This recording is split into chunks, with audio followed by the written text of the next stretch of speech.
Abra sua Bíblia comigo em Efésios 2, 8.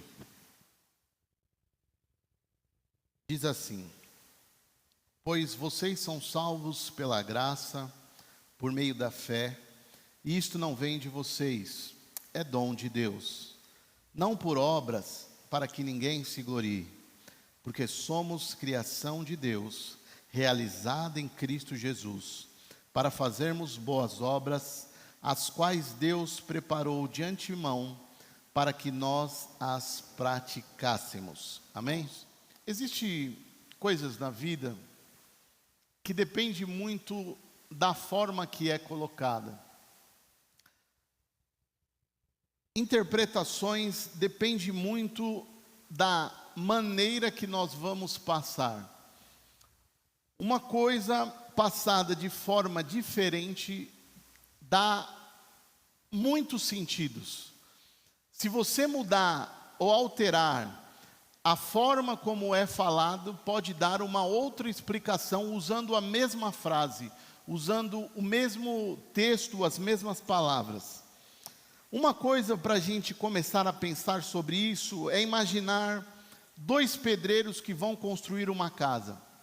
É dado o mesmo material, areia, cimento, tijolo, a massa, é dado um projeto e cada um decide a forma que vai fazer. Um pega e começa levantando já as paredes. E depois ele pensa na base, no alicerce. Resultado, aquela casa vai cair.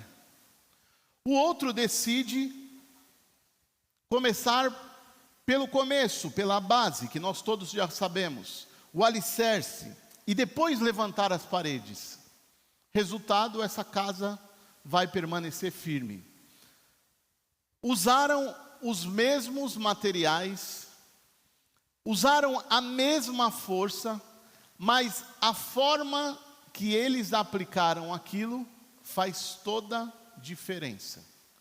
A forma como foi estabelecido e organizado essa construção faz toda a diferença. E isso também acontece na nossa vida espiritual, não é diferente, porque quando você muda a ordem, você muda o resultado. Quando você muda a ordem, automaticamente você muda o resultado. E a ordem, ela não muda só o caminho. A ordem, ela não vai mudar só o caminho, mas a ordem, ela pode mudar o sentido, ela pode mudar a interpretação e ela pode principalmente mudar o resultado. Então, eu acho que Deus, e eu tenho a plena certeza que Ele quer nesta noite realinhar a ordem, a nossa ordem, para colocar as coisas no lugar certo, para que tudo volte a fazer sentido. E é por isso que usei o texto de Efésios 2, 8. Nós somos salvos pela graça por meio da fé. Isso não vem de nós, é dom de Deus. Não por obras, para que ninguém se glorie, porque somos criação de Deus, realizada em Cristo Jesus, para fazermos boas obras, as quais Deus preparou de antemão, para que nós as praticássemos. Então nós precisamos entender a ordem disso daqui. Este conceito que nós temos sobre o Evangelho, sobre Deus. Porque tem uma diferença muito sutil, que muda tudo, que é entre a religião e o Evangelho. Porque a religião, o que ela nos propõe? Obedeça para ser aceito. Obedeça para ser aceito. Mas o que o Evangelho vem nos propor? Você já foi aceito e agora você começa a obedecer. Primeiro nós somos aceitos por Deus. Essa é a ordem que pode mudar tudo a nossa vida. Porque quando a gente coloca a obediência em primeiro lugar, achando que isso é o primeiro requisito, o que está por trás disso é uma palavrinha chamada medo. Nós começamos a tratar Deus com medo, e isso começa a ser pesado.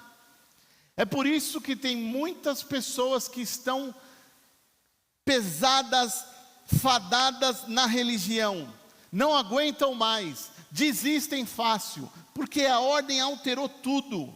Mas quando a gente entende que começa pela graça, aí sim o evangelho começa a se tornar prazeroso. Quando vem a graça em primeiro lugar e não o medo, o evangelho começa a nos dar essa sensação de prazer, a ter prazer em servir ao nosso Deus. Porque imagina agora, se todos nós estivéssemos aqui, porque somos obrigados, porque realmente, sabe, nós somos escravos, estamos sendo chicoteados, e estamos aqui com aquele medo, com aquele peso. Tem sentido isso para você, meu irmão? Porque para mim isso não faz sentido. Para mim, nós estamos aqui porque nós escolhemos. Porque primeiro Ele nos escolheu. E nós estamos aqui porque isso torna a nossa vida mais verdadeira, com mais sentido.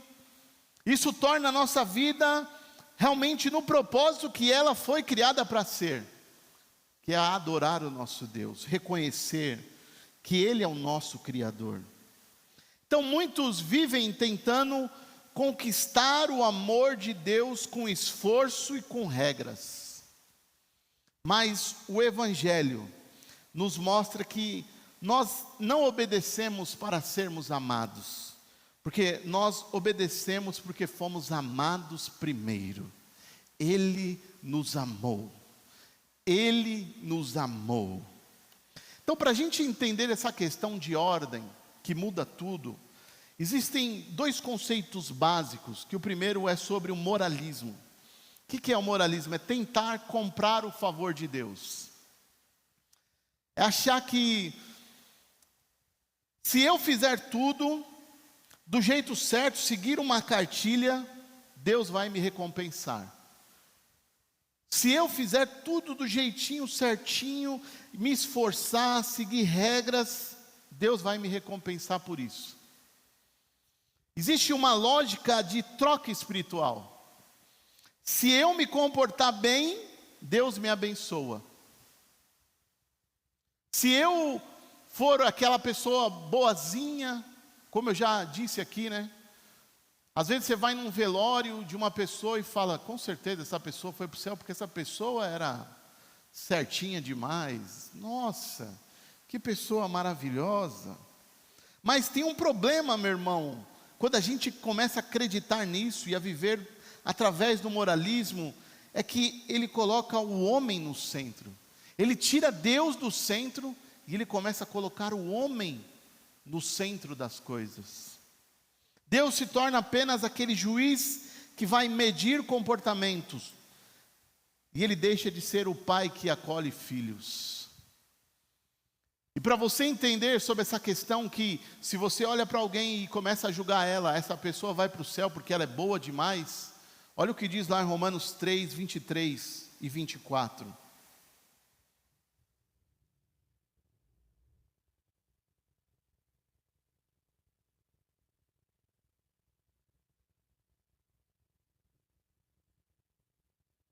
Diz assim o texto: pois todos pecaram e estão destituídos ou afastados da glória de Deus. Versículo 24: sendo justificado gratuitamente por sua graça, por meio da redenção que há em Cristo Jesus. Todos pecaram e estão afastados da glória, da graça de Deus. Mas gratuitamente fomos justificados. Houve uma redenção por meio de Cristo Jesus. Houve uma segunda chance. Houve a maneira que Deus programou, projetou para fazer com que os nossos pecados fossem perdoados. E o nome disso chama Jesus Cristo de Nazaré. Em Jesus, todos nós fomos justificados. Fomos justificados. Só entende isso, meu irmão, quem consegue entender o tamanho do seu pecado. Quem entende o quão pecador é, valoriza esse versículo.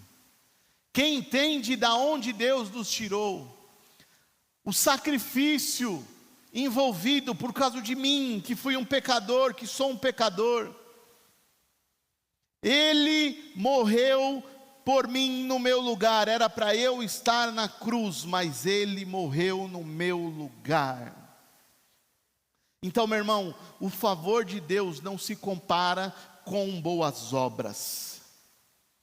Não adianta, não tem como você pagar o preço da sua salvação.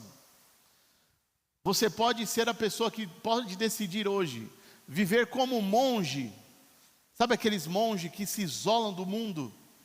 E você olha para aquelas pessoas e fala: nossa, isso é o ideal de vida, isso é o padrão de santidade. Nem mesmo assim consegue pagar o preço da salvação, porque não depende das suas obras. Porque se dependesse das suas obras, ninguém seria salvo. Se dependesse de boas obras, ninguém seria salvo. Glória a Deus por isso, meu irmão. Entenda bem, Cristo ele não veio buscar pessoas boas que erram pouco, mas Ele veio buscar pecadores que nada podiam oferecer. Cristo ele não morreu por pessoas que falavam assim: meus pecados são poucos, eu não peco tanto assim, comparado à vida de um bandido, a vida de um estuprador, a vida, sabe, de um ladrão, a vida de um corrupto. Os meus pecados são pequenos, mas todos os pecados, é como o pastor Samuel estava falando numa visita essa semana que a gente fez, é como se a gente estendesse um pano branco, mas muito branco, que se olhar para ele até nosso rosto começa a brilhar, e coloca uma gotinha, só uma gotinha, de uma poeirinha marronzinha, e você vai ver se você não consegue reparar. Você vai ver se aquilo não vai chamar a atenção. Isso é o nosso Deus. O nosso Deus é santo demais. E qualquer pecado que nós cometemos é suficiente para manchar, para tornar aquele pano branco destacado. Por isso que não tem pecadinho e pecadão. Existe sim consequências diferentes, mas pecados, meu irmão, Deus ele trata todos por igual. Todos os pecados nos afastam de Deus, porque o padrão de Deus é alto demais. Por isso que não tem como pecar e continuar vivendo essa vida de pecado sem reconhecer que você realmente é um pecador e querer ser aceito por Deus. Não tem como. Por isso que essa é a grande diferença de nós que estamos aqui daqueles que estão lá fora. Aqui tem gente que não peca. Quem nunca pecou, aliás, quem não pecou hoje, que levante a mão. Tem alguém aí? E qual que é a diferença então? Qual que é a diferença? Porque lá fora tem gente que pecou hoje? Tem pessoas que não reconhecem Cristo que pecaram hoje? Sim. Mas e nós que estamos aqui também pecamos? E qual que é a diferença então? O que muda? O que muda? O que muda é que nós reconhecemos que somos pecadores. Reconhecemos que dependemos de Deus. Reconhecemos que o sangue de Jesus nos purifica de todos os pecados. Reconhecemos que foi necessário Ele morrer numa cruz para nos perdoar, para nos justificar, para que hoje todos nós entramos aqui e Ele olha para nós e fala: eu não vejo pecado nenhum. Por quê? Porque o sangue de Jesus nos purifica de todos os pecados. É por isso que Ele não veio buscar pessoas boas que erram poucas. Ele não veio. A outra coisa que nós precisamos entender, para entender essa ordem do Evangelho, é sobre o legalismo. Nós falamos sobre o moralismo, agora o legalismo, que é viver com medo de perder o amor de Deus. O legalista, ele até reconhece que ele é salvo pela graça, ele consegue reconhecer, mas ele vive como se a graça tivesse prazo de validade. É aquelas pessoas que acham que toda hora perdem salvação, toda hora, comete um pecado, perdi a salvação. Ai meu Deus do céu, perdi a salvação. Se Jesus voltar agora, como eu disse, né? Uma vez eu tive uma experiência quando eu era adolescente, lá em São Paulo. Um amigo meu foi buscar uma moto do irmão dele. Na época era uma moto potente, quando lançou a CB500. E ele falou: vamos comigo buscar a moto. E eu fui. Para quem é de São Paulo entende, nós voltamos no horário de pico na Radial Leste, lá por uma volta de 6 horas da tarde, onde só tem aquele corredorzinho, e você passa ali que nem um doido. E eu na garupa, e de repente cola uma GS, eu acho que era uma GS, 500, 600 da Suzuki, e eles começam a tirar um racha no corredor. Naquele dia eu comecei a confessar os meus pecados, porque eu ainda tinha essa ideia, que se eu morresse naquela hora, pode ser que eu iria para o inferno. Então eu comecei a confessar os meus pecados ali, andando na moto, na garupa da moto, com medo de morrer, e confessando, porque se eu morresse naquele momento, na minha cabeça eu iria ir para o inferno. É como se a gente pensasse que a cada queda que nós damos, Deus se afasta de nós. A cada tropeço, vacilo que nós vamos dar, é como se nós tivéssemos a ideia de que Deus vai se afastar de nós. Mas o Evangelho nos revela totalmente contrário a essa ideia. Porque Deus não se afasta quando nós caímos. Pelo contrário, Ele se aproxima para nos levantar. Todas as vezes que caímos, Ele está perto para nos levantar, para nos erguer. Porque, olha o que diz lá em Romanos 8, 38 e 39.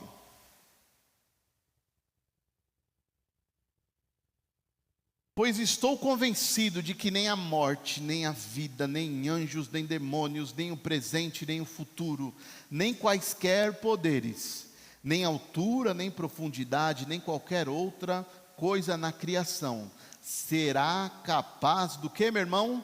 De nos separar do amor de Deus que está em Cristo Jesus, nosso Senhor. Nada pode te separar do amor de Deus. Nada pode te separar. E eu falei isso essa semana na visita. O diabo, ele tem sempre a mesma estratégia. Primeiro ele coloca a tentação. A gente cai. E quando cai, ele não fala assim: eu venci. Não. Aí sabe o que ele faz? Ele fala: já que você caiu, não tem mais jeito. Agora se entrega.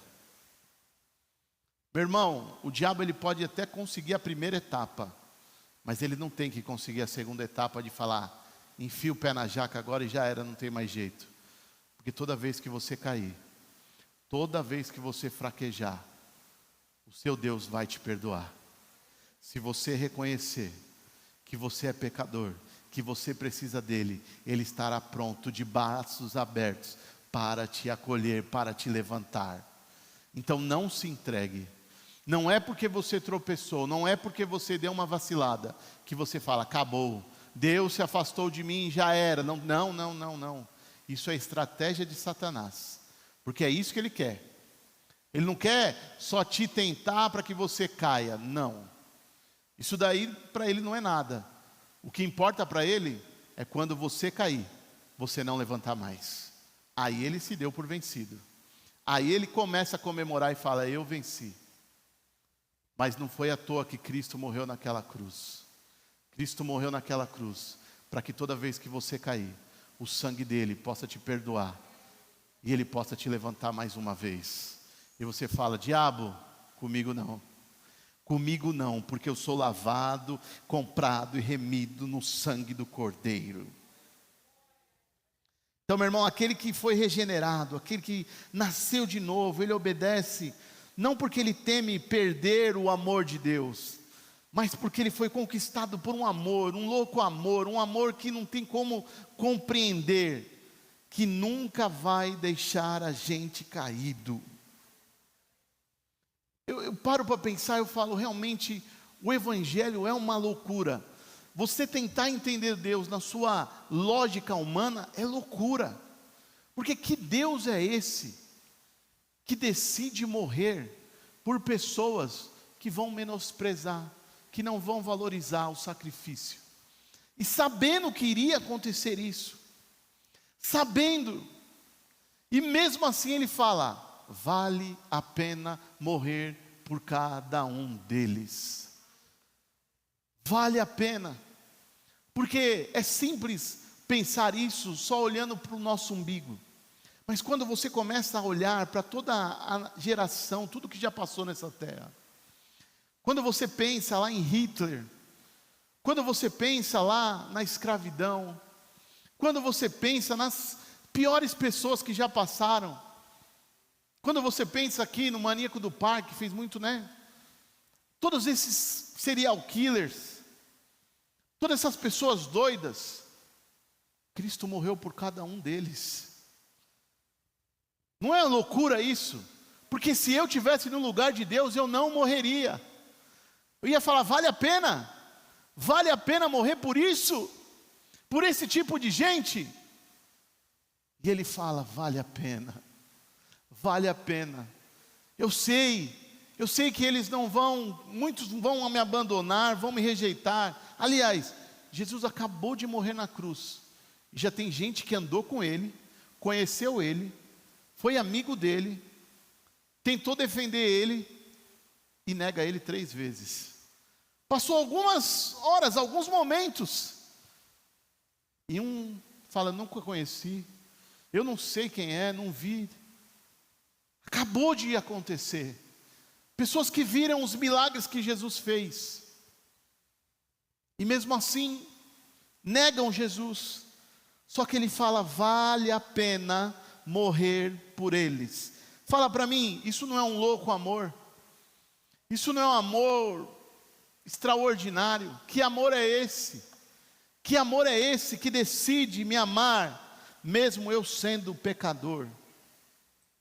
Então você precisa entender: obediência sem evangelho é fardo, é pesado. Agora, obediência pelo evangelho, meu irmão, é fruto, vale a pena.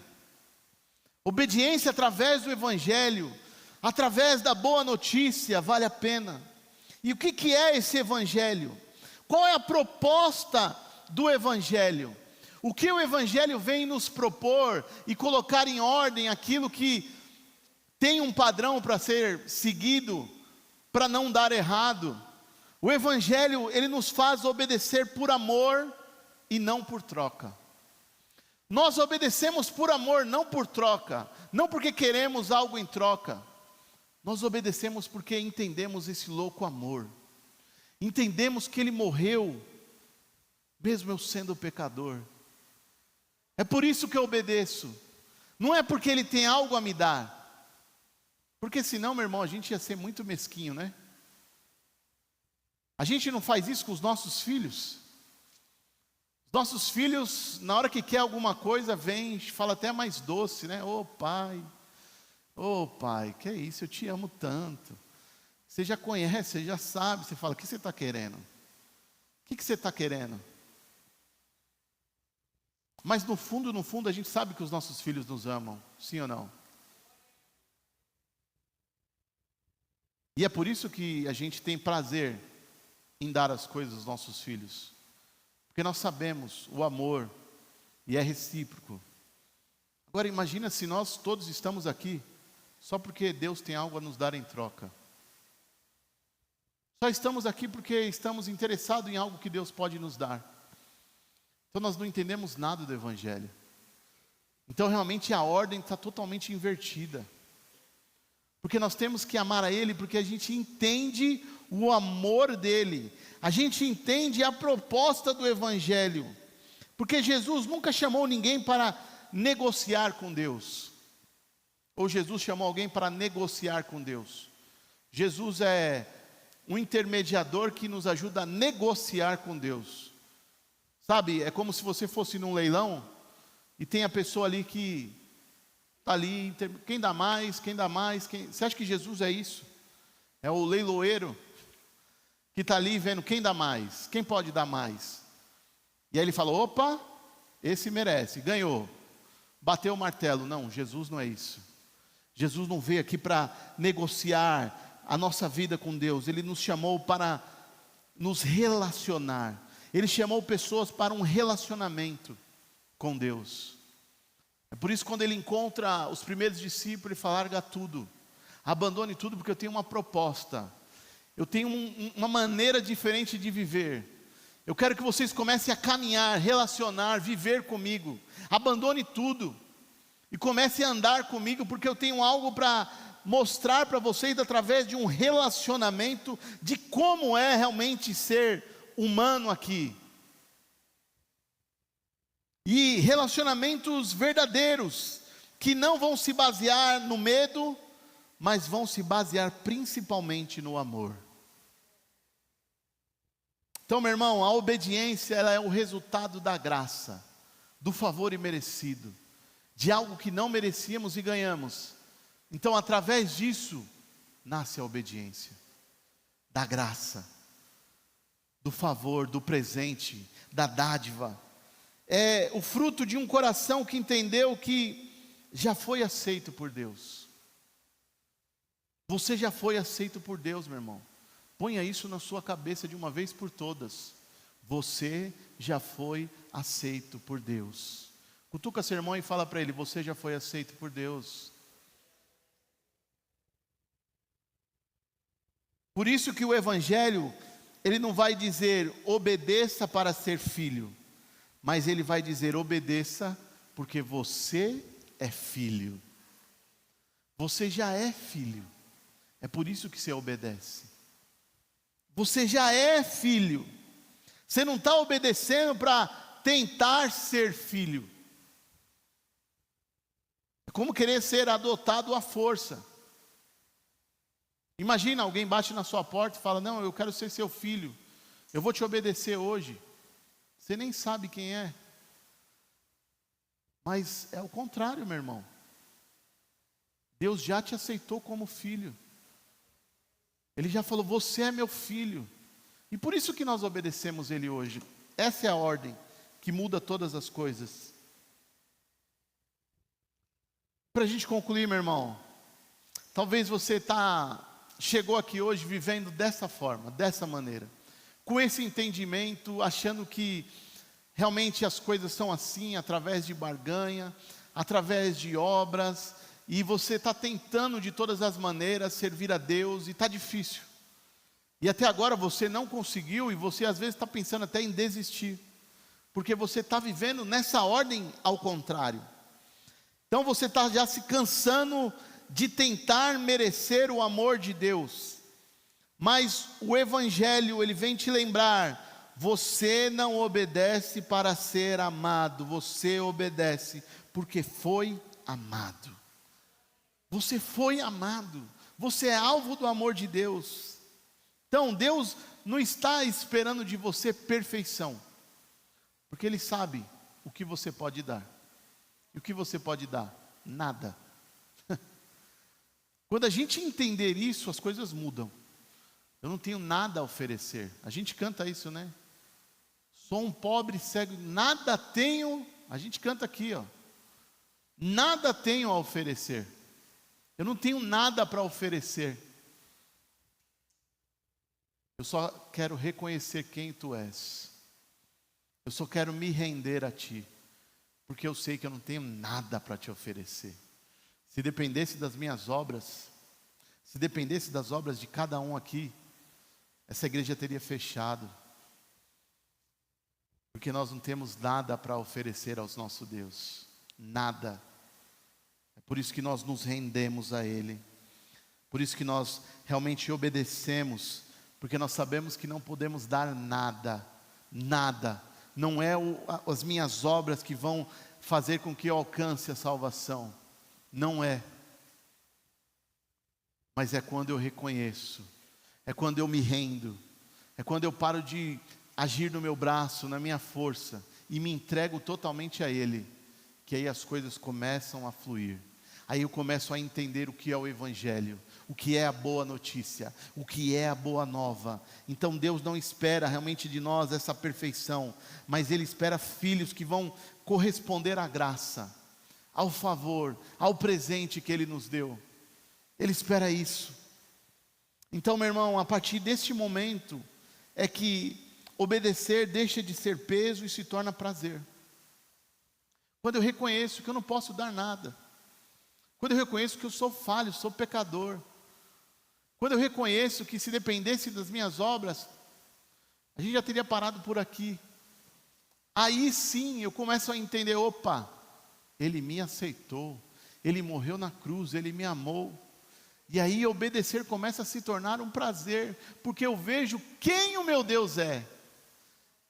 Ele não é igual eu, Ele não é homem, Ele não tem sentimento humano. Nós sim temos esse senso de justiça, essa revolta. Se alguém faz mal para nós, se alguém pisa no nosso calo, se alguém paga o mal, qual é a sensação que nós temos? Qual é o sentimento que vem em primeiro lugar? Qual que é? Não seja hipócrita, que eu também não vou ser. A gente quer revidar, a gente quer distância, não é? A gente quer ir para longe, a gente não quer estar perto. Mas daí a gente entende, opa, com Deus é diferente. Ele nos quer perto, sabendo quem nós somos, sabendo que somos pecadores, sabendo que a gente falha de vez em quando, muitas vezes, tem dia que a gente acorda, nem lembra dele, e mesmo assim, Ele está ali, de braços abertos. O amor dele não deixa de existir, não é? Porque imagina, Deus poderia ter o poder, e aliás, Ele tem, Ele poderia fazer isso, como a gente vê nos filmes, de estralar os dedos e falar, vou desfazer aquilo que eu fiz, que eu me arrependi. Aliás, Ele já fez isso uma vez no dilúvio, não foi? No dilúvio Ele fez isso. Opa, peraí, já exageraram. Só que Ele já fez um pacto, é por isso que quando você vê o arco-íris, do que você lembra? Da misericórdia de Deus, do amor dEle. Ver o arco-íris é o quê? Lembrar do louco amor de Deus, lembrar do tamanho do seu Deus, lembrar que Ele te ama incondicionalmente. Então, meu irmão, a religião exige que você suba até Deus, mas o Evangelho anuncia que Deus desceu até você. A religião exige que você suba até Deus, e a gente nunca vai conseguir. Tentaram uma vez lá no passado, construir uma torre para tentar chegar perto de Deus, não deu certo. Mas qual é a proposta do Evangelho? Anunciar que Deus desceu até nós. E essa é a ordem que muda tudo. Essa é a ordem que muda todas as coisas. Porque nós não estamos atrás de uma religião legalista, não estamos atrás de uma religião moralista, não estamos atrás disso. Mas nós estamos buscando um Evangelho, uma boa nova, uma boa notícia que nos diz: Deus desceu até nós, se esvaziou, assumiu a forma de servo, tomou o nosso lugar. Nós éramos para estar lá pendurados numa cruz, mas Ele desce do céu, se esvazia, toma a forma de servo, pega o meu lugar, pega o seu lugar e se entrega numa cruz. Para quê? Para nos dar vida e vida eterna. Isso é a loucura do Evangelho. Eu não consigo subir até Deus. O que Deus faz? Eu vou descer até você. Ele desce, se esvazia, se entrega, pega o meu lugar, pega aquilo que era meu. E aí você não entende. Muitos pregadores têm falado isso, você acompanha nas redes sociais, e eu já ouvi muitas pregações e muitos homens de Deus falando isso. Nós nunca conseguimos entender o que aconteceu naquela cruz. Porque naquela cruz, a ira de Deus, toda a ira de Deus, todo o pecado que aconteceu desde o começo, lá em Adão, até chegar em Jesus, tudo aquilo que estava acumulado. Sabe quando a gente faz com o nosso filho? A gente vai dando chance, dá mais uma chance, dá mais uma chance, dá mais uma chance. Aí você chega uma hora e fala assim, agora chega. E você desconta tudo de uma vez. Sabe o que é isso? Está tudo acumulado. E você fala, agora você vai apanhar por isso, por isso, por isso, por isso, por isso, por isso. Toda a ira de Deus foi descarregada em Jesus, na cruz. Tudo aquilo que estava acumulado. Todos os pecados que foram cometidos. E aí digo mais, ele já olhou para o futuro. E ele viu tudo que nós também cometemos. E falou, eu vou descarregar tudo em Cristo. Mas através deste ato, nunca mais, eu vou olhar para alguém que aceita o sacrifício de Jesus e vou falar, culpado. Pelo contrário, eu vou falar, aqui está um justificado. Aqui está alguém que eu passei a borracha e falei, inocente. Por quê? Porque Cristo morreu no nosso lugar. Então, meu irmão, essa é a ordem que muda tudo. É entender isso.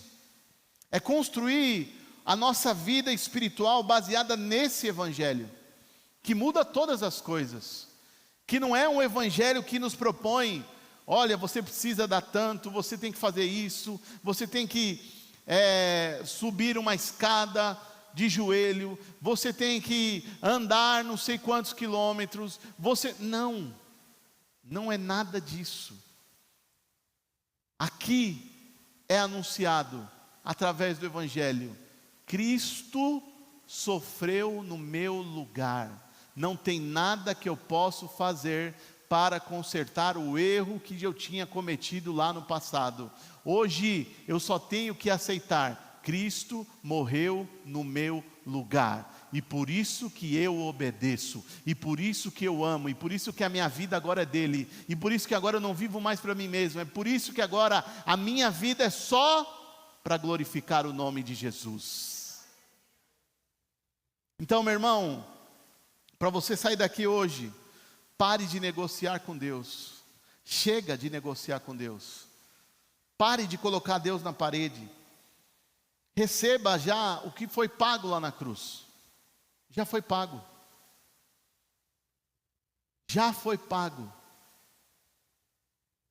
Todos os meus problemas, todos os meus pecados, já foi pago lá na cruz. Teve um preço muito alto, mas você não precisou pagar nada. Então agora a gente só tem que fazer o quê? Obedecer, não porque eu quero conquistar o amor de Deus, porque eu já tenho o amor de Deus, mas como que, através disso, eu reconheço que eu já fui conquistado pelo amor. É por isso que eu obedeço, porque o amor de Deus já me conquistou, já me alcançou, já me transformou, já mudou a minha vida, e é por isso que agora eu devolvo a Ele toda a minha vida, eu devolvo a Ele todo o meu ser, toda a minha gratidão, todo o meu amor, tudo o meu fôlego, todo o meu sustento, tudo hoje é dele, porque Ele me amou primeiro, e eu não consigo retribuir, eu não consigo pagar, eu só consigo realmente hoje agradecer e viver a partir de hoje, para Ele, por meio dEle, em nome de Jesus, amém. Fica de pé.